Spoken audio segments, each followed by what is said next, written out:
नमस्कार, स्वागत है आप सभी का न्यूज इंडिया में और आप देख रहे हैं खबरों का दंगल और मैं हूं आपके साथ आयुषी नेगी। बिहार विधानसभा चुनाव की सरगर्मी के बीच आज एनडीए में सीट शेयरिंग को लेकर बीजेपी और जदयू के शीर्ष नेताओं की मुलाकात हुई। बीजेपी के राष्ट्रीय अध्यक्ष जेपी नड्डा ने जदयू के राष्ट्रीय अध्यक्ष और मुख्यमंत्री नीतीश कुमार से मुलाकात कर सीट के बंटवारे पर मंत्रणा की है।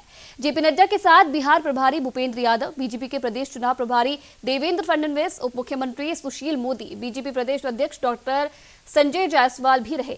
वहीं दोनों शीर्ष नेताओं की मुलाकात के दौरान जदयू के भी वरिष्ठ नेता और सांसद लल्लन सिंह और अन्य उपस्थित रहे। जदयू के राष्ट्रीय अध्यक्ष और मुख्यमंत्री नीतीश कुमार और बीजेपी के राष्ट्रीय अध्यक्ष जेपी नड्डा के बीच चुनाव प्रचार और एनडीए की आगामी रणनीति को लेकर भी विस्तृत चर्चा हुई। एनडीए की सहयोगी लोजपा को लेकर नीतीश कुमार का तेवर काफी तल्ख रहे हैं। दोनों नेताओं की मुलाकात में प्रमुख जीतन राम मांझी की भूमिका को लेकर भी चर्चा हुई है।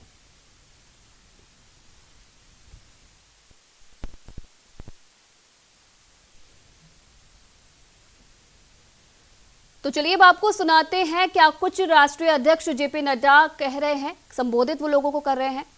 मैं तो इसी धरती में पला बढ़ा, बिहार का आईएएस का कैडर उठाकर देख लो तो आपको 100 में से 25-30 बिहार के मिल जाए।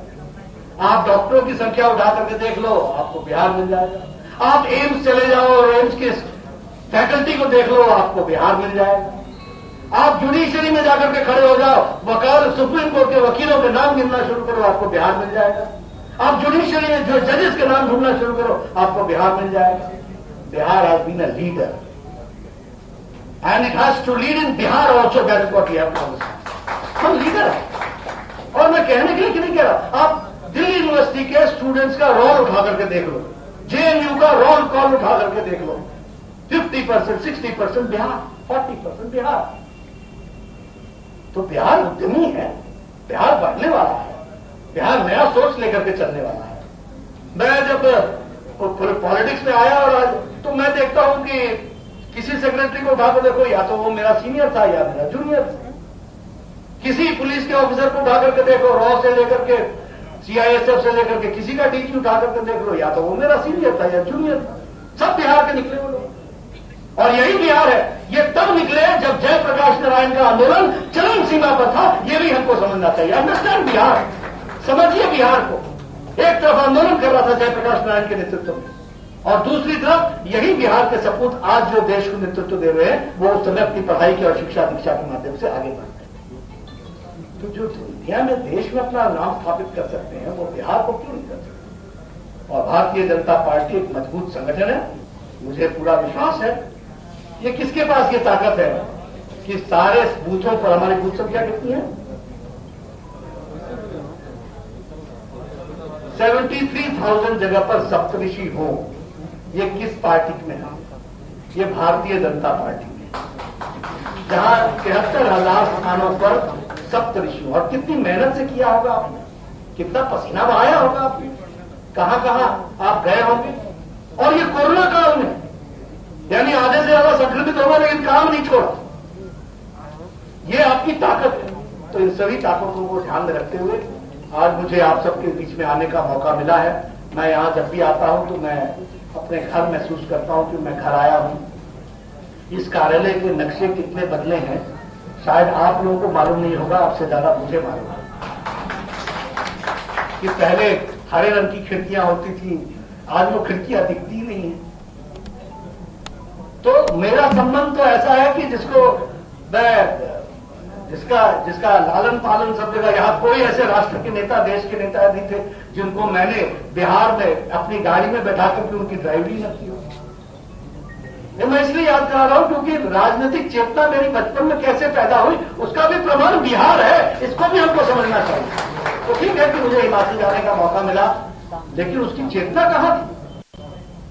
रवि बाबू हमारे कॉलेज में आया करते थे और लेक्चर दिया करते थे। मैं स्टूडेंट्स को जुटाया करता था और इमरजेंसी के दौरान में लाठीचार्ज हो जाता था कॉलेज के अंदर। तो वो भी हम लोगों ने जमाना देखा है। रामकृपाल बाबू उस समय नेता हुआ करते थे, नंदू जी हमारे साथ युवा मोर्चा में काम करते थे, अश्विनी जी छात्र संघ के अध्यक्ष होते थे। ऐसा समय भी देखा है। मैं ये महसूस करता हूं कि आज आत्मनिर्भर बिहार में मुझे आने का सौभाग्य मिला इसके लॉन्चिंग में। आप सब लोग मिलकर के बिहार को एक नई ऊंचाइयों पर ले जाएंगे और आने वाली सरकार जो एनडीए की सरकार होगी वह विकास युक्त होगी और आगे बढ़ेगी। इन्हीं शब्दों के साथ बहुत बहुत धन्यवाद।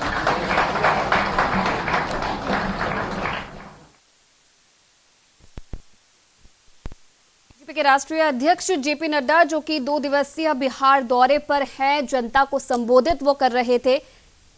इसी के साथ उनका कहना है कि बड़ी मजबूती के साथ एनडीए बिहार में आने वाले चुनाव को लड़ेगी और एनडीए की सरकार रहते हुए बिहार में काफी विकास हुआ है, कई बदलाव भी देखे गए हैं।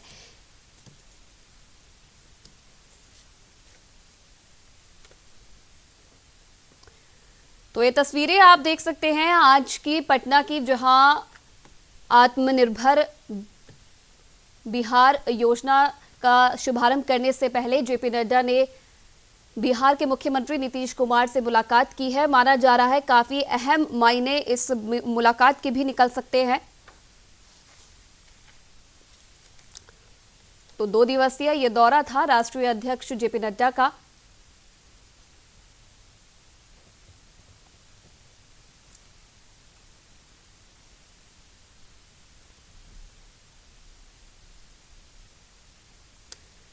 तो बता दें कि आप चुनाव की सरगर्मी के बीच आज एनडीए में सीट शेयरिंग को लेकर भी बीजेपी और जेडीयू के शीर्ष नेताओं के बीच बातचीत हुई है। बीजेपी के राष्ट्रीय अध्यक्ष जेपी नड्डा ने जेडीयू के राष्ट्रीय अध्यक्ष और मुख्यमंत्री नीतीश कुमार से मुलाकात की है और सीट के बंटवारे को लेकर भी यहां पर बातचीत की गई है।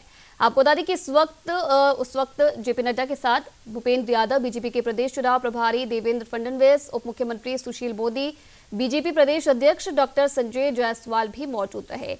दोनों शीर्ष नेताओं की मुलाकात के दौरान जेडीयू के भी वरिष्ठ नेता शामिल रहे।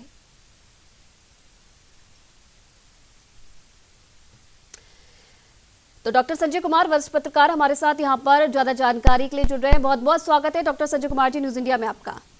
जी धन्यवाद। संजय जी, जिस प्रकार से विधानसभा चुनाव जैसे जैसे नजदीक आ रहे हैं बिहार के, वैसे वैसे अब सरगर्मियां भी तेज होने लग गई है। अब खुद जो पार्टी के शीर्ष नेता हैं खुद उन्होंने कमान संभाल ली है।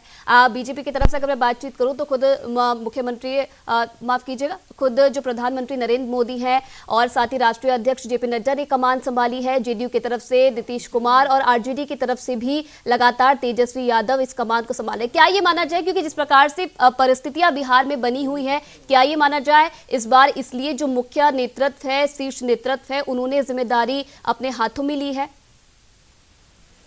नहीं, देखिए, प्रधानमंत्री की जहां तक बात है तो मैं तो पहले भी आपको बताया कि वो फ्रंट पर खेलते हैं, ये उनकी आदत में शुमार है। बतौर प्रधानमंत्री रहते हुए भी जब राज्य का भी चुनाव होता है या नगर निगम का भी चुनाव होता है तो वो अपने कार्यकर्ताओं को वार्म अप करते हैं, बूस्टअप करते हैं, उनके मनोबल को बढ़ाते हैं। ठीक है, उनके लीडरशिप का एक अलग क्वालिटी है, वो करते हैं। लेकिन हाँ, इस बार का जो बिहार चुनाव है इसमें जिस तरह से भारतीय जनता पार्टी सक्रिय दिख रही है, जिस तरह से वो महाराष्ट्र के पूर्व मुख्यमंत्री को यहाँ पर भेजना कि देवेंद्र फडणवीस को कि आप बिहार की जिम्मेवारी संभालिए, जेपी नड्डा जो बिल्कुल एक तरह से वो अध्यक्ष भी हैं और बिहार को टारगेट किए हुए हैं, और बजाते इस बार कई नेताओं ने फ्लैट लिया है पटना में कि ताकि यहाँ रह करके हम मॉनिटरिंग करें, दूर से नहीं बल्कि हम रह करके मॉनिटरिंग करें। तो भारतीय जनता पार्टी की जो सक्रियता दिख रही है वो लग रही है कि इस बार वो आर पार के मूड में है। पिछली बार जो परिणाम आया था 2015 के बिहार विधानसभा में और जिस तरह से भाजपा की हद पीट गई थी, तो जो राष्ट्रीय नेतृत्व है भाजपा के, वो इस बार यहाँ के स्थानीय नेताओं पर बहुत कुछ नहीं छोड़ना चाहते। वो चाहते हैं कि कमान हम अपने हाथ में लें और इन लोगों से एक्ट करवाएं। उसी का ये जो तस्वीर है वो दिख रहा है। स्वाभाविक है कि जब सत्ताधारी पार्टी अगर अपने अपने तरीके से उस स्ट्रेटजी में लगी हुई है या उस कह सकते हैं कि एकदम वार लेवल पर काम कर रही है, तो विपक्ष तो मजबूत होगा और विपक्ष तो चाहेगी कि हम अपनी मजबूती में कोई कमी न रहे ताकि कल हम न पिछड़ जाए। ये तेजस्वी भी प्रयास कर रहे हैं और इधर से भारतीय जनता पार्टी और जेडीयू भी प्रयास कर रही है। अगर पक्ष विपक्ष दोनों की बात करें तो दोनों में फिलहाल कुछ ठीक सा नजर नहीं आ रहा है, क्योंकि इससे पहले हमने देखा था कि विपक्ष के एक बड़े नेता ने अपनी पार्टी छोड़ दी थी। उससे पहले हमने देखा था जीतन राम मांझी भी एनडीए में शामिल हो गए थे। और अगर इस पक्ष की मैं बात करूं तो लोजपा के फिलहाल कुछ अभी यहाँ पर विवाद देखा जा सकता है। क्या कुछ लगता है, क्योंकि आज जिस प्रकार से मुख्यमंत्री नीतीश कुमार ने भी जेपी नड्डा से मुलाकात की है, क्या कुछ मायने निकाले जा सकते हैं इनकी मुलाकात के? किन किन चीजों को लेकर बातचीत दोनों के बीच में हुई होगी? सीट बंटवारे को लेकर माना जा रहा है बातचीत हुई होगी। क्या कुछ सहमति फिलहाल आज बन पाई है? नहीं, देखिए, एक चीज समझने की जरूरत है, कोई विचारधारा और कोई मूल्य की राजनीति होती नहीं है। जिताओ कैंडिडेट, सत्ता में कैसे हम आ सकते हैं, जनता कौन सी बातों में कौन सा इमोशनल चीज पर हम ये करेंगे। अब जिस प्रमुख नेता की बात आप कर रही हैं, रघुवंश बाबू की, अब वो आदमी का जो चरित्र रहा है, सूचिता की वो राजनीति किए हैं और पूरा जीवन अगर उनको कहा जाए तो एक वैसे व्यक्ति के तौर पर उन्होंने राजनीति किया जिसमें ईमानदारी, लोग उनसे प्रेरणा ले सकते हैं कि एक ईमानदार लीडर। आखिर रघुवंश प्रसाद सिन्हा को क्यों पार्टी छोड़नी पड़ी? कहीं न कहीं तो उनकी भावना आहत हुई होगी, लगा होगा कि अब हमारे जैसे लोगों का बहुत महत्व पार्टी में नहीं है, इसलिए चलो थोड़ा किनारे कर लें। जीतन राम मांझी की जहां तक बात है, कल तक ये महागठबंधन में थे जी। अगर इनको सीट दे करके संतुष्ट कर दिया जाता तो इधर नहीं आते। अब उधर बात नहीं बनी तो लगा कि चलो इधर जो मिल जाए, अब इसी पर राजनीति में देखा जाएगा कि आगे मेरा पार्टी का या मेरा भविष्य क्या होगा। तो ये चलते रहा। चिराग पासवान एक युवा चेहरा है, नए चेहरा है, महत्वाकांक्षी हैं। अब वो रामविलास पासवान जी का कंप्रोमाइजिंग मूड में है नहीं, इसलिए वो तो यहां तक कह रहे हैं कि हम जेडीयू के खिलाफ अपना उम्मीदवार दें। तो जो ये स्थितियां जहां तक बन रही है, उस स्थिति में तो कुछ भी संभव है। इसलिए अब इस पर मत जाइए कि कौन किधर भाग रहे हैं, कौन किनको छोड़ रहे हैं। जिनको जहां सूट करता है और जिनको जहां सीट ज्यादा मिलने की संभावना है, अगर इस लिहाज से संजय कुमार जी, अगर इस लिहाज से देखा जाए तो कहीं ना कहीं अभी से एनडीए का पलड़ा भारी नजर आ रहा है, तो क्या इसका फायदा आने वाले समय में मिल सकता है? हम किसी के पलड़ा को अभी भारी नहीं कर सकते हैं, क्योंकि देखिए मतदाता बड़ा साइलेंट होता है और अब तो मतदाता बहुत होशियार हो गया। इसलिए अगर कोई मुखर मतदाता कुछ बोल रहे हैं किसी पार्टी के पक्ष में, भले वो एनडीए के पक्ष में ही बोल रहे हैं, इसका ये मतलब न निकाला जाए कि विपक्ष बहुत कमजोर हो गई है या उनके मतदाता जो हैं वो कहीं ना कहीं कमजोर दिख रहे हैं। क्योंकि साइलेंट मतदाता हैं, इसलिए चुनाव के करीब आते आते थोड़ी और तस्वीर साफ होगी। चलिए, फिलहाल देखने वाली बात होगी कि क्या कुछ और मायने अगर राष्ट्रीय अध्यक्ष जेपी नड्डा के दौरे के निकलकर सामने आते। फिलहाल बहुत बहुत धन्यवाद संजय कुमार जी, न्यूज़ इंडिया के साथ बातचीत करने के लिए। तो चलिए फिर बढ़ते हैं आगे। कोरोना वायरस के संकट काल में बिहार विधानसभा चुनाव के लिए हलचलें अब तेज हो गई है। बीते दिनों प्रधानमंत्री नरेंद्र मोदी ने कई योजनाओं की शुरुआत की और अब अगले 10 दिनों में इन सौगातों को रफ्तार मिलने वाली है। प्रधानमंत्री नरेंद्र मोदी 10 दिनों में बिहार को करीब 16,000 करोड़ की योजनाओं का तोहफा दे सकते हैं। सूत्रों की माने तो अगले 10 दिन में प्रधानमंत्री नरेंद्र मोदी कई योजनाओं का शुभारंभ करेंगे और कुछ का शिलान्यास करेंगे। इनका सीधा असर बिहार के लोगों को होगा, जिसमें LPG pipeline, LPG bottling plant, sewage treatment plant, water supply scheme, river front project, railway line, railway bridge, highway और ब्रिज जैसी कई नई सौगातों की बौछार शामिल है। इतना ही नहीं, अगले कुछ दिनों में प्रधानमंत्री नरेंद्र मोदी बिहार के लोगों से सीधा संवाद करेंगे। कोरोना संकट के कारण बाढ़ की समस्या से जूझ रहे बिहार को अब चुनाव से ठीक पहले 16,000 करोड़ की योजनाएं मिलने वाली है। साथ ही गुरुवार को भी प्रधानमंत्री नरेंद्र मोदी ने मछली पालन योजना की शुरुआत के अलावा बिहार के अलग अलग जिलों में कई योजनाओं की शुरुआत की थी और कई लोगों से सीधे संवाद भी किया। पीएम ने इस दौरान मुख्यमंत्री नीतीश कुमार की भी तारीफ की थी।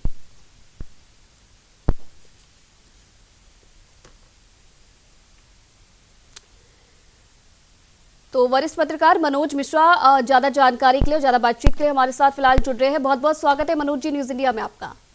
धन्यवाद जी। मनोज जी, जिस प्रकार से बिहार विधानसभा के चुनाव की तैयारी अब तमाम पार्टियां करने लगी है, अगर बीजेपी की बात करें तो खुद जो प्रधानमंत्री नरेंद्र मोदी है उन्होंने इसकी कमान संभाली है और इसकी शुरुआत भी अब देखने को मिल चुकी है। जिस प्रकार गुरुवार को हमने देखा था कि 294 करोड़ की सौगात बिहार वासियों को दी थी और अब माना यह जा रहा है कि अगले 10 दिनों में, जो कि आगामी 10 दिन है, उनमें भी प्रधानमंत्री बिहार को एक बड़ी सौगात देने वाले हैं। क्या कहेंगे? आयुषी जी, मुझे लगता है कि जिन योजनाओं की चर्चा अंतिम दौर पे या जिनके फंड रिलीज किए जा रहे हैं जी स्वागत योग्य है, लेकिन इसकी जरूरत आज के बजाय अगर 3 साल पहले 2 साल पहले, क्योंकि लगातार नीतीश जी पहले बीजेपी के साथ में, फिर लालू यादव के साथ में, फिर बीजेपी के साथ में सरकारों में रहे हैं। और 2014 से भारतीय जनता पार्टी की केंद्र में सरकार है, 2019 से सरकार रिपीट हुई है। इन योजनाओं का सीधा संवाद का जहां तक बात है, देखिए दरअसल क्या है कि भारतीय जनता पार्टी की तरफ से अभी भी स्टार प्रचारक कहिए, देश के प्रधानमंत्री कहिए या बड़े मोटिवेटर कहिए, वो मोदी जी हैं और उनको लोग सुनते हैं, समझते हैं, लेकिन जिन योजनाओं को छूने का प्रयास किया जा रहा है, आप अगर देखना चाहेंगी, कोरोना संकट काल में बहुत सारे प्रवासी जो बिहार के रहने वाले थे अन्य राज्यों में, चाहे दिल्ली हो, चाहे वो महाराष्ट्र हो, चाहे कर्नाटक हो, चाहे गुजरात हो, वहां से वापस घर आए हैं। तो अगर ये योजनाएं अभी इस तक अभी जस्ट इनका योजनाओं की शुरुआत होगी, कहीं फीता कटेगा, कहीं इनकी प्लानिंग होगी, लेकिन मेच्योरिटी लेवल आते आते थोड़ा लंबा समय लगता है। योजनाएं स्वागत योग्य है, इसमें किसी को इनकार नहीं किया जा रहा, लेकिन थोड़ा पहले करते तो मुझे लग रहा था जिस एमएसएमई के जरिए, जिस मनरेगा के जरिए लोगों को रोजगार देने की बात की जा रही थी, शायद और 4 चंदा लगता और बेहतर होता। जी मनोज जी, जिस प्रकार से यहाँ पर हमने जिक्र किया है कि कोरोना काल में जिस प्रकार की बिहार की स्थिति रही है या फिर बाढ़ में जिस प्रकार की बिहार की स्थिति रही है, कहीं ना कहीं उस वक्त एनडीए सरकार पूरे तौर पर घिरी हुई नजर आ रही थी, चाहे जनता के बीच की अगर हम बात करें या फिर जो विपक्ष है उसकी बात करें। तो क्या ये माना जाए इसलिए बीजेपी की तरफ से जो अब उनका शीर्ष नेतृत्व है, चाहे प्रधानमंत्री नरेंद्र मोदी की हम बात करें या फिर राष्ट्रीय अध्यक्ष जेपी नड्डा की बात करें, उन्होंने खुद आगे आकर अभी कमान संभाली है, क्योंकि परिस्थितियां कहीं ना कहीं उतनी अच्छी नहीं है जितनी पहले के अगर कंपैरिजन में की जाए। आयुषी जी, अभी आप देखिएगा बड़े लीडर और आएंगे सामने, अमित शाह आएंगे, राजनाथ सिंह आएंगे, जो लोग बिहार से जुड़े हुए सारे लोग आएंगे, क्योंकि चुनाव का प्रबंध तंत्र भारतीय जनता पार्टी का बहुत मजबूत है और वो स्टेप वाइज करते। लेकिन जहां तक बात आप कह रही थी, देखिए कोरोना आपदा पूरे विश्व में है, लेकिन बिहार को आज पहली बार नहीं, लालू यादव की सरकार पे सबसे ज्यादा आरोप अगर लगता था तो भ्रष्टाचार के साथ साथ यही नीतीश जी जब विपक्ष हुआ करते थे, यही भारतीय जनता पार्टी विपक्ष होती थी तो बाढ़ की बात करती थी। 19 जिले ऐसे हैं बिहार के जो बाढ़ प्रभावित रहते हैं और हमेशा रहते हैं, इनका कोई परमानेंट इलाज क्यों नहीं होता? क्या कारण है कोसी, क्या कारण है बाकी जिले? दरअसल चुनाव है, चुनाव के समय ठीक है योजनाएं लेके आ रहे हैं, पर नीतीश जी को दोहरा जवाब देना पड़ेगा। देश प्रदेश के मुखिया वही हैं, लगातार सरकारों में वही रहे हैं, तो अब तक ये योजनाएं पहले लागू क्यों नहीं हुई? इन योजनाओं की शुरुआत पहले क्यों नहीं की गई? तो उन सब के बावजूद बिखरा हुआ विपक्ष है। तेजस्वी पर लोगों को भरोसा, अभी भी बात करिए लोगों से, हम चर्चा पे तो कहिए साहब, क्योंकि नीतीश जी पुराने नेता हैं, बड़े नेता हैं, केंद्र भाजपा की सरकार है, दोनों के गठबंधन से हो सकता है कि और बेहतर बिहार पढ़े, बिहार में और चीजें आए, लेकिन अभी जितना हमलावर विपक्ष को होना चाहिए था, उनके बड़े नेता एक एक करके पार्टी को छोड़ते जा रहे हैं। ये मुझे लगता है कि प्रमुख विपक्षी पार्टी के लिए ठीक नहीं है। सत्ता पक्ष अभी भी वहां मजबूत दिख रहा है। चलिए, बहुत बहुत धन्यवाद मनोज मिश्रा जी तमाम बातचीत करने के लिए। तो चलिए बढ़ते आगे। प्रधानमंत्री नरेंद्र मोदी ने आज मध्य प्रदेश में प्रधानमंत्री आवास योजना के तहत बने 1,75,000 घरों के गृह प्रवेश कार्यक्रम का उद्घाटन किया। इस कार्यक्रम में मध्य प्रदेश के मुख्यमंत्री शिवराज सिंह चौहान भी मौजूद रहे। कार्यक्रम की शुरुआत में पीएम मोदी ने सबसे पहले पक्का घर पाने वाले कुछ लाभार्थियों से बात की। इसके बाद मोदी ने अपने संबोधन में कहा कि अब मध्य प्रदेश के 2.25 लाख ऐसे परिवार हैं जो आज अपने घर में प्रवेश कर रहे हैं। जिनका गृह प्रवेश हो रहा है उन्हें भी मैं बहुत बहुत बधाई देता हूं, शुभकामनाएं देता हूं। पीएम मोदी ने कहा कि इस बार आप सभी की दिवाली, आप सभी के त्योहारों की खुशियां कुछ और ही होंगी। कोरोना काल नहीं होता तो आज आपके जीवन की इतनी बड़ी खुशी में शामिल होने के लिए आपके घर का एक सदस्य, आपका प्रधान सेवक आपके बीच होता। पीएम मोदी ने साथ ही कहा कि सामान्य तौर पर प्रधानमंत्री आवास योजना के तहत एक घर बनाने में औसतन 125 दिन का समय लगता है। कोरोना के इस काल में पीएम आवास योजना के तहत घरों को सिर्फ 45 से 60 दिन में बनाकर तैयार कर दिया गया है। आपदा को अवसर में बदलने का ये बहुत ही उत्तम उदाहरण है। इस तेजी में बहुत बड़ा योगदान रहा शहरों से लौटे हमारे श्रमिक साथियों का। लाभार्थियों से चर्चा करने का अवसर मिला। आज अपना पक्का घर मिला है, अपने सपनों का घर मिला है, अपने बच्चों के भविष्य का एक नया विश्वास आपके मन में पैदा हुआ है। अब मध्य प्रदेश के 2.25 लाख ऐसे परिवार जो आज अपने घर में प्रवेश कर रहे हैं, जिनका गृह प्रवेश हो रहा है, उन सभी को मैं आज बहुत बहुत बधाई देता हूं। तो इसी खबर पर ज्यादा बातचीत के लिए हमारे साथ वरिष्ठ पत्रकार शिव अनुराग पटेरिया जी जुड़ रहे हैं। बहुत बहुत स्वागत है शिव अनुराग जी आपका न्यूज इंडिया में। धन्यवाद। शिव अनुराग जी, जिस प्रकार से प्रधानमंत्री नरेंद्र मोदी अब एक्शन मोड में नजर आ रहे हैं और तमाम योजनाओं का लाभ देशवासियों को दे रहे हैं, आज मध्य प्रदेश में उन्होंने तमाम लाभार्थियों को गृह प्रवेश योजना का शुभारंभ उन्होंने किया और साथ ही उन्होंने इस बीच कोरोना काल का भी जिक्र किया है कि कहीं ना कहीं जिस प्रकार की तेजी घरों के बनाने में, घरों के निर्माण करने में कोरोना काल में आई है, सबसे ज्यादा योगदान कहीं ना कहीं श्रमिकों का उसमें रहा है, क्या कहेंगे? निश्चित तौर पर एक बहुत ही दूरगामी योजना है। अगर लोगों को अपना घर मिल जाए, कहते ना रोटी कपड़ा और मकान 3 व्यक्ति की आवश्यकताएं होती हैं जी। तो रोटी कमा लेता है, कमा रहा है, और जो दिक्कत है निश्चित तौर पर, लेकिन अगर मकान मिल जाए तो सारी चीजें बहुत आसान हो जाती हैं। और मुझे लगता है इसका एक बड़ा लाभ, बड़ा पुण्य राज्य की सरकार को, केंद्र सरकार को निश्चित तौर पर मिलेगा और ये पुण्य लाभ हो सकता है बाई इलेक्शन में भी परिलक्षित हो। जी, बहुत बहुत धन्यवाद शिव अनुराग पटेरिया जी न्यूज इंडिया के साथ बातचीत करने के लिए।